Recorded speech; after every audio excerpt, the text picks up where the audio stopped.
ಕನ್ನಡಿಗರ number 1 choice Kannada matrimony.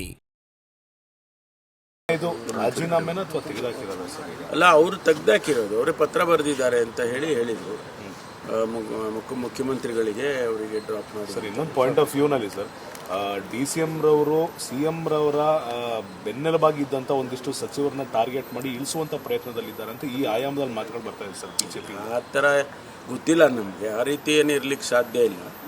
ಯಾಕೆಂದರೆ ಹೈಕಮಾಂಡ್ನವರು ನಾವ್ಯಾರೋ ಹೋಗಿ ಯಾರ ಮೇಲೆ ಚಾಡಿ ಹೇಳ್ಬಿಟ್ರೆ ಕೇಳೋದಿಲ್ಲ.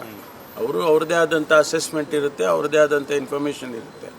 ಅದರಿಂದ ಆ ಥರದ್ದೆಲ್ಲ ಇರಲಿಕ್ಕೆ ಸಾಧ್ಯ ಇಲ್ಲ. ಒಂದು ಥಾಟ್ ರೇಸ್ ಆಗಿರೋದಂದ್ರೆ ಸರ್, ಕಾಂಗ್ರೆಸ್ನಲ್ಲಿ ಸತ್ಯ ಮಾತಾಡಿದರೆ ತೆಗೆದಾಕ್ತಾರೆ, ಆ ಕಾರಣದಿಂದ ತುಂಬ ಜನ ಮಾತಾಡಲ್ಲ ಅಂತ. ಹಾಗೇನಿಲ್ಲ. ನಮ್ಮಲ್ಲಿ ಹೈಕಮಾಂಡಿಗೆ ನಾವೆಲ್ಲ ಕೂಡ ಭದ್ರಾಗಿರಬೇಕು, ಅವರಿಗೆ ಡಿಸಿಪ್ಲಿನ್ ಇರಬೇಕು. ಆ ರೀತಿಯೆಲ್ಲ ಕೆಲವು ನಿಬಂಧನೆಗಳು ಇದ್ದೇ ಇರುತ್ತೆ, ಯಾವುದೇ ಪಕ್ಷದಲ್ಲಿ ಇದ್ದೇ ಇರುತ್ತೆ.